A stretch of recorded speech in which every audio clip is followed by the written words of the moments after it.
Jeff Bezos. 2 months ago, the Amazon CEO and shaved Muppet revealed that his nude photos had been leaked to the National Enquirer. That's right. They somehow got pictures of his Amazon package. And now, the big surprise is how they may have gotten them.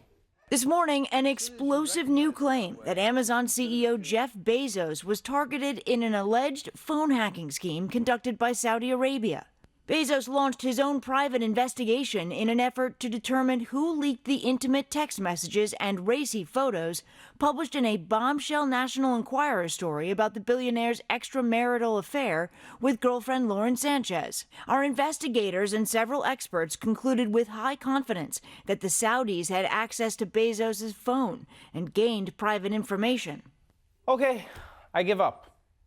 If the world's biggest tech CEO can get his phone hacked, the rest of us don't stand a chance. Yeah, I'm serious. I'm just going to go ahead and send my dick pics to Saudi Arabia right now.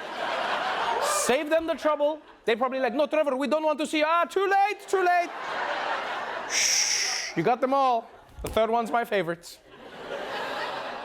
But seriously, though, like you would think that Jeff Bezos would be impossible to hack. But I guess at the same time, it is Jeff Bezos, which means you can probably get into his Face ID using any thumb. But all right, let's move on to some news from the Supreme Court. Over the past few months, the newly conservative court has handed down rulings that are really reshaping the death penalty in America. All right? They ruled against a Muslim prisoner who wanted his imam present at his execution. They rejected an appeal by prisoners who said that capital punishment is tainted by racial bias. And they've now said that the electric chair is now an electric standing desk. They say it's a healthier lifestyle choice. And yesterday the court said that a convicted killer who wanted to die in the gas chamber rather than lethal injection does not have the right to choose a less painful method of execution. Now, this is one of those weird stories because on the one hand, you've got a person that's murdered someone in cold blood. And it is a little strange that they go before the courts and they're like, come on, guys, have a heart, huh? But if America's going to have the death penalty, I feel like it's only fair to let people choose how they want to go out. You know, I mean, you're still going to die. So you should be able to say that you want to be waterboarded with milkshakes or have Beyonce follow you on Instagram so that you have a heart attack. Literally, dad. If I was to choose my own death penalty, if I was to choose my own death penalty, you know, I would choose stoning. That's what I would choose, yeah. Because I feel like, I know this is weird, but I feel like with stoning, I have a chance. Because it's the only execution where you can throw the execution back at them. You know what I mean? It's just like, die. No, you die. You might even get lucky and have an executioner who throws like 50 cents. Just a bit outside.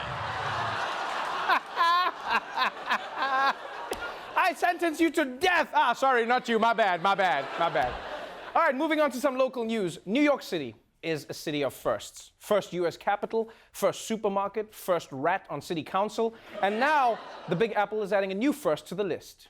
New York City is set to become the very first city in the nation to levy a congestion tax on drivers. Governor Cuomo's congestion pricing plan gets the green light in Albany, but many people are seeing red, bright red. That's because drivers entering Midtown below 60th Street will be charged a toll, with that money going towards the city's public transit system. You shove this down my throat just like you shoved the bicycle lanes down my throat, and now you want me to pay for it. I'm not happy about it. Not at all. Wow. White Morpheus is angry. Although, to be fair, any change makes New Yorkers angry, right? Like, they could build a new park and New Yorkers would be like, great, now you're shoving fresh air down my throat. Why don't you eat a bag of dicks?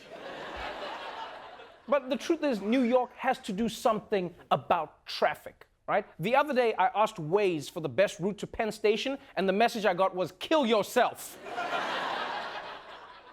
I will say, though, this is a weird thing, but I do hope congestion pricing doesn't reduce traffic too much, though, because that's always my excuse for being late to everything. If there's no traffic, I don't want to be like, sorry, I'm late. There was a Godzilla